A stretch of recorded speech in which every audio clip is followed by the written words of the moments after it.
How's it going, Eagles fans? It's PR52, and I'm here with the fifth installment of the Throwing Snowballs podcast with PR52. Let's get to our sponsor. It is the new show, The Days of Our Eagles. Here's a synopsis of the next episode. Because Howard wasn't able to get Sam Bradford compensation for the Ginger Jesus, he's decided that he's not going to trade him right now. Like sands in an hourglass, so are the days of our Eagles.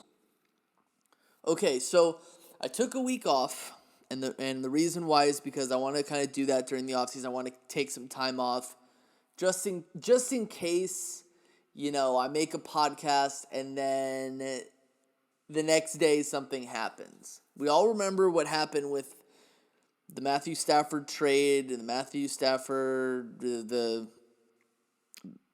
the Rams traded a bunch of picks with Jared Goff to the Lions, and the Lions sent Stafford to the Rams.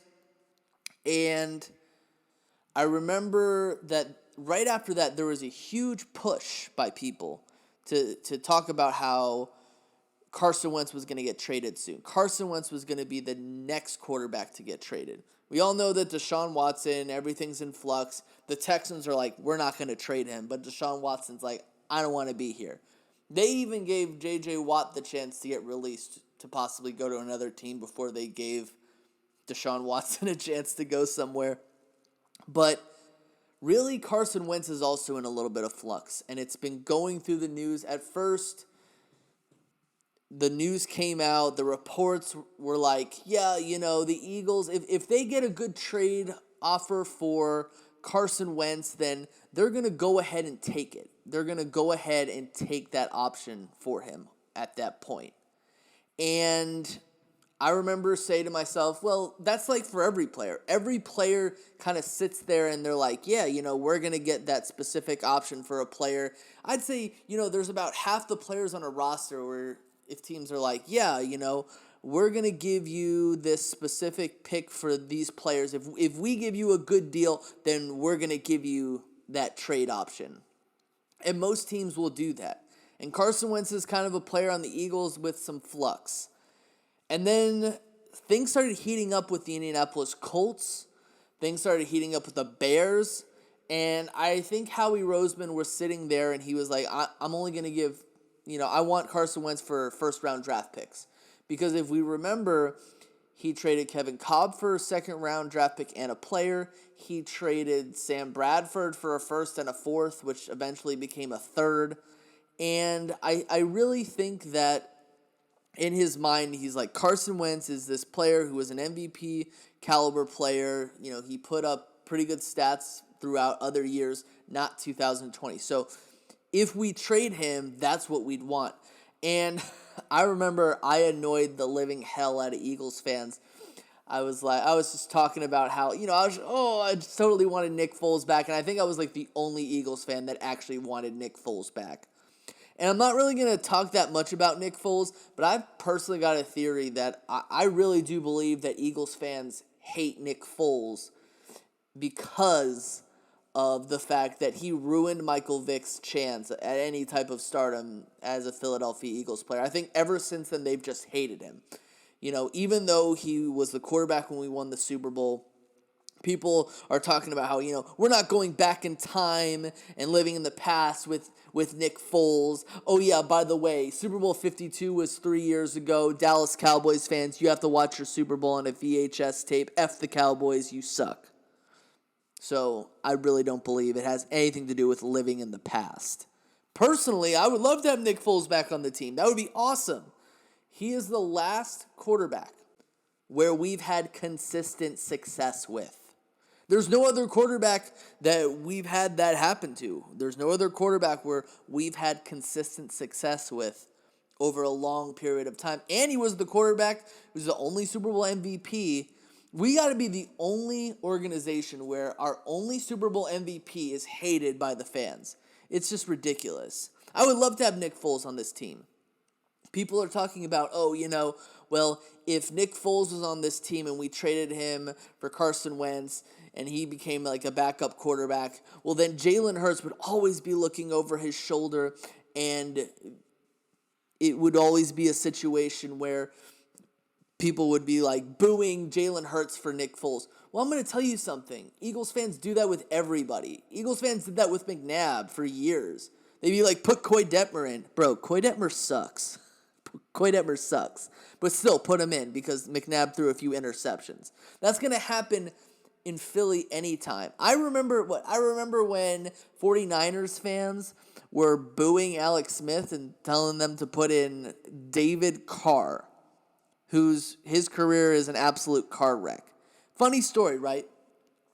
I met David Carr. I know this has nothing to do with Carson Wentz. Again, I met David Carr. I met him at the gym called Courtside in the Bay Area. Of course, because he went to Fresno State. And I think I was like 20 years old. This was before he won the Super Bowl as a backup to the Giants. And I remember maybe I was 21, but I was like on like a bench press machine, and I look across the room. And I'm just like, yo, I recognize that dude. I recognize that guy. But I can't place it. I can't place where I recognize that dude from. And he makes kind of eye contact with me as I'm looking at him. And he's probably just like, hey man, take a picture. And I'm like, holy crap, it's David Carr. And he kind of looks at me and snarls as I mouth it because I don't have much of an internal monologue. And I thought to myself, yeah, I'd be pretty pissed off too if my career was a car wreck. But moving on with, Carson Wentz. It's like a week later of everyone saying a trade's going to be imminent. The Bears are involved. The Colts are involved. The Broncos are involved. The Panthers are involved. The Niners are involved. All these teams are involved. I'm not saying that Carson Wentz isn't going to get traded, but I'm really thinking to myself, I wouldn't be surprised if he didn't get traded. But of course, I wouldn't be surprised if he did get traded. Because there's just a lot of smoke going on here. And now it's actually come out that those reports that Jeff McClain report, hey Jeff McClain, that Jeff McClain report about how Carson Wentz wasn't speaking to Doug Peterson, now they're saying that wasn't true. Now they're literally saying that the reason why Carson Wentz is unhappy is because he hates Howie Roseman for drafting Jalen Hurts. And I've got kind of an inside track. Now they're saying, my inside track is saying, I'm not going to release my source, my Alsh Anonymous sources. But the source says that the reason why Carson Wentz had Jalen Hurts drafted, or Howie Roseman drafted Jalen Hurts, was because of the fact that during that Seahawks playoff game, Carson Wentz got the concussion, and that didn't go smoothly with Howie Roseman. So Howie Roseman went ahead, like a bloody idiot, and decided to draft the replacement for his quarterback, and just to completely destroyed his confidence, which that's not necessarily Howie Roseman's fault, but, just because, you're in the NFL and you got to fight for your position, it's not really your fault if you destroy their confidence because, you weren't mentally stable for any competition. Come on, dude. But I think that at that certain position, we liked Jalen Hurts as a person. We just didn't like him on our team. We just didn't want him on our team because we have a quarterback. And I really think that Carson Wentz, that was a situation where, Carson Wentz was playing it up welcome to the Eagles, but inside he was like, come on, dude. Why'd you do that? I went ahead and I led the team to the playoffs, and now because I got a concussion in the playoffs, you're going to try to replace me with your stupid-ass quarterback factory? But they're saying that Carson Wentz wants to leave because that's what the sources are saying. That Carson Wentz wants to leave because he doesn't like Howie Roseman. And all the Eagles fans are like, oh, you're mentally weak, meh. Well, here's the thing, like, I'd say 99% of the Eagles fan base wants to leave because of Howie Roseman. They just want Howie Roseman gone. Which, Howie Roseman is an issue, and I've always said that he was a huge issue because of his drafts. But he's been kind of created into this, like, George Soros persona where people just blame him for everything. Like, you get in a car accident, and you're like, it's all your fault, Howie Roseman. Your wife leaves you. It's all your fault, Howie Roseman. The dentist tells you need a root canal. It's all your fault, Howie Roseman. So he's kind of like this boogeyman persona. He is a problem, and he should have been fired this year. But Eagles fans just think of him as this boogeyman. And I just like to make fun of Howie Roseman because he's more fun to make fun of than to blame. Just because of the things that he does. Just because, you can make fun of him with his draft decisions, right? I'm going to talk about the draft in a second. But they're saying that the reason why Carson Wentz doesn't want to be here is because he might have to compete. And in my personal opinion, I understand where he's coming from in the sense of he feels absolutely gypped. He feels like, I proved myself in 2019 where I led the team to the playoffs and won 4 consecutive games and didn't throw a single interception. But I'm going to tell you something. This team, this Eagles team, there's maybe 5 players on this team that deserve to just be given the starting role.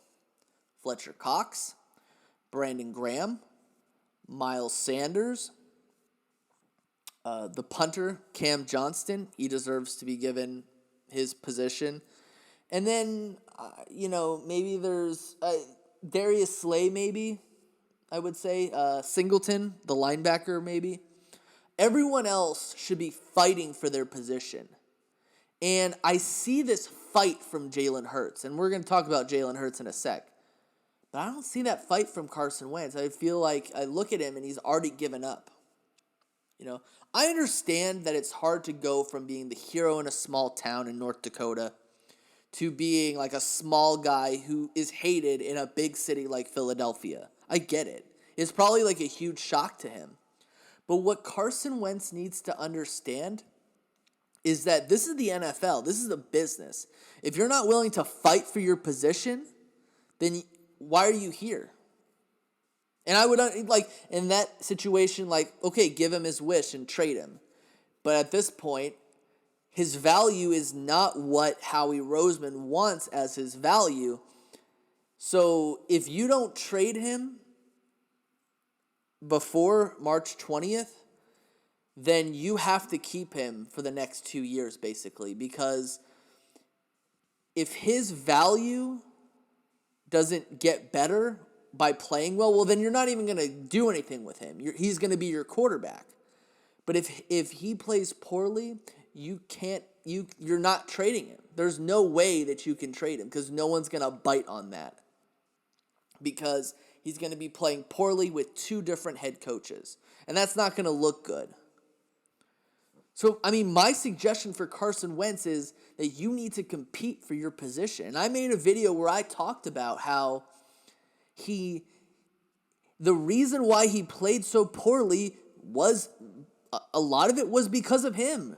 And that whole quote about how he's not going to change, that's just poison right there for himself. That is poison. He cannot continue to play like that. That style, it has to change. And the fact that he's coming out and saying, I'm not going to change the way I am, that doesn't sound good. That doesn't look good. And wherever he's going to have to go, he's going to have to change that style. But if you're not even going to stand here and compete for the position, then I don't know what you're doing here. I don't know if he thinks that, I played well. 15 interceptions, 4 fumbles, 16 touchdowns, 4 rushing touchdowns, 3.5 wins. That's not good. That's not good for a 5-year player, a 5th-year player who was an MVP candidate. Some people are going around and throwing out ideas like, oh, he doesn't want to be here because of the media, which I get. The Eagles media, just like Jalen Hurts says, it's rat poison. He doesn't want to be here because of the fans, because the fans will boo you when you do poorly, which I get. Like, Eagles fans can be extremely toxic, especially when you're on social media. But most fan bases in big markets, Philadelphia, Chicago, Dallas, New York, Boston, they're absolutely going to ridicule you. And if you want to look good being in that spotlight, you're like, I'm the hero because I look good in that spotlight, but you're not able to sit back and say, there were things that I did wrong, and I need to take responsibility for that, and your only responsibility is leaving. I really can't blame those fans for crap talking you and, pissing on your jersey and burning it. I'm not going to do that because I still think that Carson Wentz is a salvageable person. But at the end of the day, I'm not going to stand for him. I'm not going to cheer for his team every week. I'll want him to do well because I still like him the person, even if the player isn't good anymore. But, I don't know. I think everything is completely up in the air. I'm not personally sure what the worser case scenario is, what the bigger PR nightmare is going to be, if he goes somewhere else and he plays well, or if, he stays here and he doesn't play well. I don't know what the bigger nightmare is going to be. Again, I even said in the last episode of the podcast that you're probably going to have to consult a fortune teller or something like that. But there's the insight on Carson Wentz. As of now, he's gone nowhere. So who knows? Who knows? Maybe when I upload this, the second I upload this, he'll be traded. But the Eagles have until the 20th of March to figure this whole thing out. Now let's move over to Jalen Hurts. Jalen Hurts, on the other hand, has been nothing more than a breath of fresh air that you would want in your starting quarterback. Like if Carson Wentz was doing Jalen Hurts things right now, then you'd be happy about Carson Wentz. Now, I've said this. I am not comfortable with just handing Jalen Hurts the starting quarterback position. I'm just not happy with that. And the reason why I'm not happy with that is because of the fact that I don't see what he did during those 4 games and say to myself, okay, this is a definite starting quarterback. Such a small sample size, and I discussed this with Phil Talk Sports on his show. I don't know when he's going to upload it, but we went over and we talked about it on Friday. Subscribe to him, follow him on Twitter, of course, Phil Talk Sports. I'll have him in the description. He's a good guy. He disagrees with me in this sense. I do think that he is more of an anti-Jalen Hurts person, and that's fine.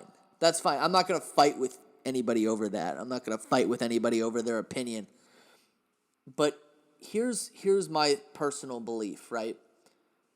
I think that you go, again, if Carson Wentz isn't part of this competition, you go into this competition with some sort of veteran player just to give the facade that you are doing some sort of competition and you're not just giving it to the guy. The guy has the intangibles to be good. The guy has the confidence to be good. But I don't think you look at last season and say, he's the definite starting quarterback. You have to groom him more. You have to mold him more. And a lot of people are talking about his arm strength. His arm strength is one of the last things I'm worried about. I'm actually more worried about his confidence than I'm worried about his arm strength. Because too much confidence can turn into cockiness, and it's not good. It's not good to have too much confidence. But his arm strength is fine to me. People who talk about his arm strength, I remember when people talked about Nick Foles' arm strength to why he was bad. And I was like, he won a Super Bowl for us. Nick Foles is not bad because of his poor arm strength. There are other reasons why Nick Foles isn't good. Being injury prone is one thing. I think his pocket mobility is not that good, but his arm strength, he can throw deep. He has good arm strength. Now, does he throw bullet passes really well? No. But Carson Wentz throws a really good bullet pass, and that's not always good. So I look at Jalen Hurts, and I think to myself, if we can groom this guy, that's going to be good. That'll be good. I don't mind that. I'll go to battle with Jalen Hurts. Of course, other people disagree with me, but I'm not going to fight you over it. I think the one thing we shouldn't do is we shouldn't draft a quarterback. I actually think that we shouldn't trade Jalen Hurts either, unless you get a really, really good offer for him, like a second-round pick offer. But otherwise, unless it's Trevor Lawrence, I don't want any of these guys.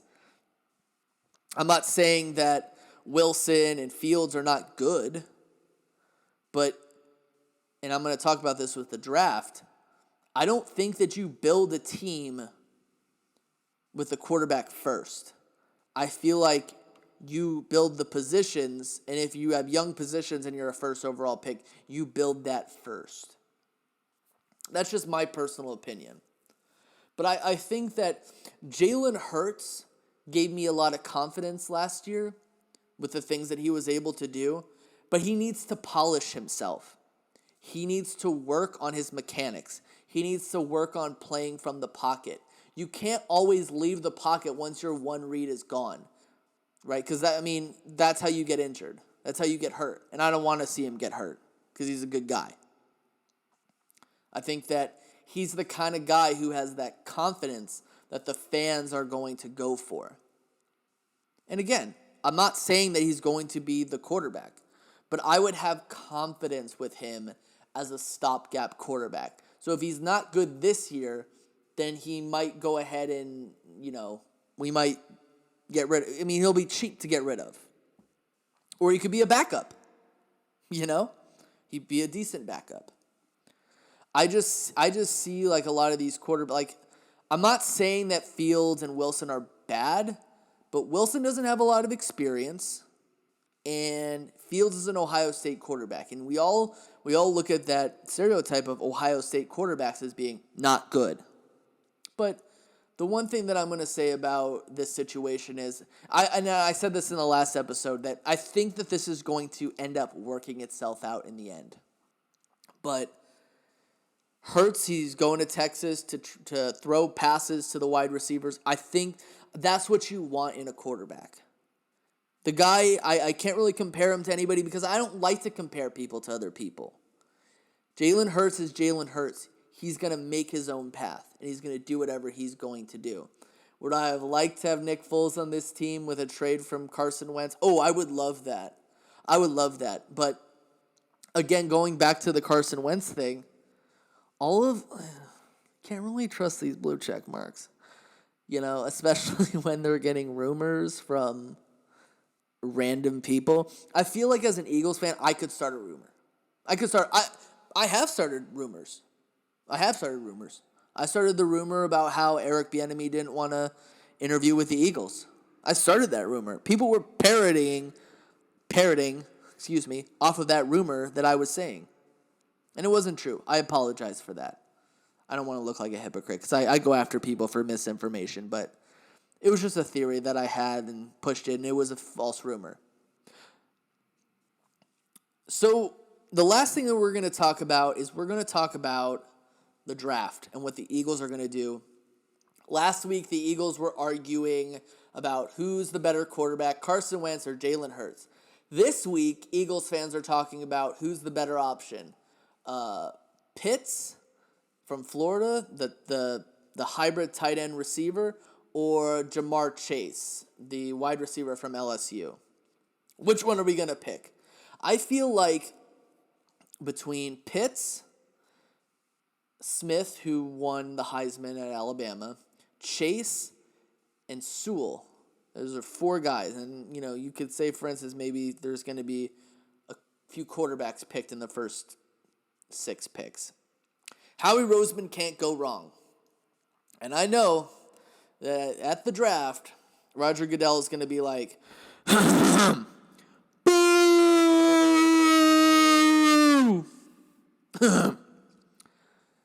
with the 6th overall pick in the 2021 NFL Draft, the Philadelphia Eagles select Sarah Fuller, Vanderbilt. Even though Sarah Fuller she's a grad transfer at North Texas now. Good for her. What is it? Big Green? Go Big Green? So, no, we will not be getting Sarah Fuller. I hope not. Good luck to her. Even though Jake Smelliot sucks, I still would rather, a kicker competition there. But, of course, Eagles fans would boo that. If anyone knows who Geeks and Gamers is, he'd be hella pissed about that because he hates Sarah Fuller, like the reactionary that he is. So, my personal opinion is that if you have Penei Sewell at that 6th round pick, you take him. I think that after Trevor Lawrence, he's the best player available. I don't see him getting past Miami. I don't see him getting past Cincinnati. But the real controversy is, are the Eagles going to draft Pitts from Florida, or are they going to draft Chase from LSU? And I haven't gotten to see a lot of tape. I don't like drafting a tight end or a wide receiver in the top 10. I don't like that at all. I think that that's a complete waste of resources. I like drafting offensive line and defensive line in the top 10. I like that. I don't know about drafting a cornerback. People are talking about Surtain the second. Are you certain about Surtain? I don't know. But I look at this. If I'm going to pick who the best one between all of them is, I think I'm going to go with Jamar Chase. I think that he has shown the most explosive play. But we just have so many receivers on this team, and you would just like to see how they play under a new coaching staff. In a way, that's just a complete waste of resources. People are talking about how Zach Ertz is getting traded, which I think that he definitely is getting traded. Why not get Pitts, who can play like a receiver, who is like a dual type of tight end wide receiver option? I think whatever happens there, I think that I'm just going to make the prediction that Howie Roseman is going to make a decision and everyone's going to hate it in the end. Everyone's going to boo it. And usually when they boo a pick, it's going to be a good pick. But I just see this as a situation where you're really, again, you might have to consult a fortune teller about this. I don't know. I think that this is just going to be a tough decision for everyone to make, and you're just going to have to cross your T's and your X's and dot your I's and your J's. I think that you just have to figure out who's the best. Obviously, if another team picks one of them, obviously the job is more simple to you. But you know Howie Roseman's going to try to play 10D chess and try to keep Dallas from drafting some player. But I do like Penei Sewell. If Penei Sewell is there, you got to draft him. You got to draft from the trenches. And then if you need like a cornerback or a receiver in the first round, usually it's because the rest of your team is all panned out. A corner and a receiver, these are luxuries. But at this point right now, our offensive line gets injured all the time. Lane Johnson is not dependable. A lot of those guys are just old. We got a lot of depth players at the O-line. The D-line, a lot of those players are old too. So you have to rebuild the O-line and D-line, and then the linebacker position has just been completely ignored. So while you could draft a receiver and a corner, I wouldn't draft those guys until your team is filled out. I wouldn't draft those guys until you see how, the new coaching staff or what they do with the players that are already on the team. So I feel like we'll get more to the draft when it gets closer in about 2 months. But I think at this point, that's all for this episode. I do want to say one more thing. The 5-year-old girl that was hit by a drunken high Britt Reed, she woke up. So I think that this is just a great thing for everybody. It's just a horrible story, and I'm glad that she woke up and she's alive at this point. We don't know what's going to happen down the line. I don't want to jinx anything, but I'm so happy that she woke up. It's heartbreaking. But that's all we have for this episode, guys. Again, make sure to follow me on my Twitter account, PR5210, for updates. I still need to go on there sometimes. I just don't have as much time. Subscribe to the channel, PR52. And if you want, you can follow my main Twitter page, Two Birds and Third. Hope everyone has a nice day, and go Birds.